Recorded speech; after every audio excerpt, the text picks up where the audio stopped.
Okay, qaybtana labaad ee taxanahena u Baro naga si professional ah waxaan ku soo qaadanaynaa qayb muhim ah lagana yaabo inaad marnaba adeegsan. Qaybtasi waa processes. Maxay tahay muhimada ay leedahay inaad taqano commands-ka processes-ka lagu adeegsado. Muqalkenan manta ayaynu ku soo qaadanaynaa. Soo dhawaad dhalinyaro.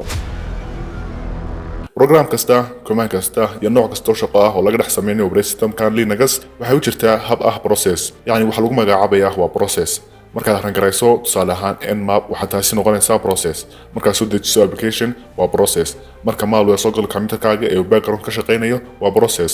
haddaba waxaynu adeegsanaynaa oo baranaynaa processes-ka hackerska iyo cybersecurity professionalsku waxay la socdaan oo ka warhayaan processyada aanay aqoonsan ee malware-ska iyo waxyaabahaas noqon kara waxay sidoo kale qarin karaan processyadooda ka dhex socda sistemyada computer ah ee la hagareeyay sidoo kale waxay joojin karaan processyada ay rabaan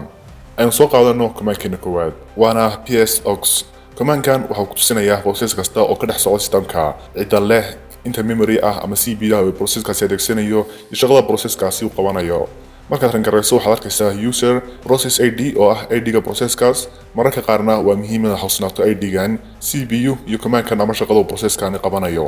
halkanina waxaad ka arki kartaa shaqooyinka aadan aqoonsan ee malware noqon karaa tooliska adeegsanaya magacyo fake ah si uu rangareeyaan commands malicious ah iyo dhammaanba dhaqaaqyada processes-ka halkan ayaad kala soconaysaa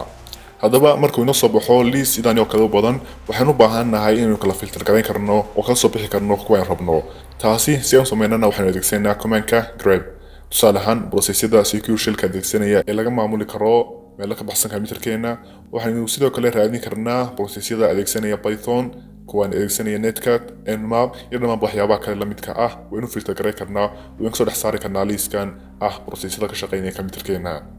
command-keena xiga waa kill markaan rabno inaan joojino process inaan aqoonsan ama firis garoobay ama ba adeegsanaya memory iyo cpu aad u badan waxaynu kaliya qoraynaa kill -9 oo ah false kill ama si khasab ah lagu joojiyo process-kaas id-giisu yahay halkan ayaad gelinaysaa id-ga process-kaasi sidoo heshay id-gana waxaad kaliya qoraysaa ps-ox salahan process-kan leh id-gan aynu joojinaynaa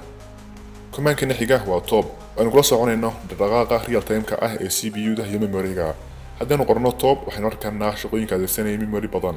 tani waxay cusaynaysaa computerkeena sidoo kalena waxaad halkan ka dareemi kartaa in malwares isticmaalaan computerkaaga sababtoo ah malwares waxay adeegsadaan memory badan command-keena xiga waa inaad ogaan karto network connections-ka furan ee markaasi la adeegsanayo tani waa mid muhiim u ah markaad rabto inaad noqotid cybersecurity professional ama ethical hacker si aad u ogaatid taasina waxaad qoraysaa ls of I waxaad soo kala samayn kartaa filtration sida haddii aad rabto inaad ogaatid inay wax shaqo ay ka socdaan boortyada qaar sida boort aid oo kale waxaad iyana adeegsan kartaa command-kan netstat tulnb si aad u aragtid haddii ay jiraan boortyo furan oo processyo adeegsanayaan muqalkeena maanta intaas ay ku egyahay ha ilaawin inaad samayso practice badan iyo kulcelin joogto ah ha ilaawin inaad adeegsato command-kii help si aad uga sii barato wax badan commands-kan soo qaadanay ha ku koobnaan intaanu keliya Linux-na adeegso si joogto ah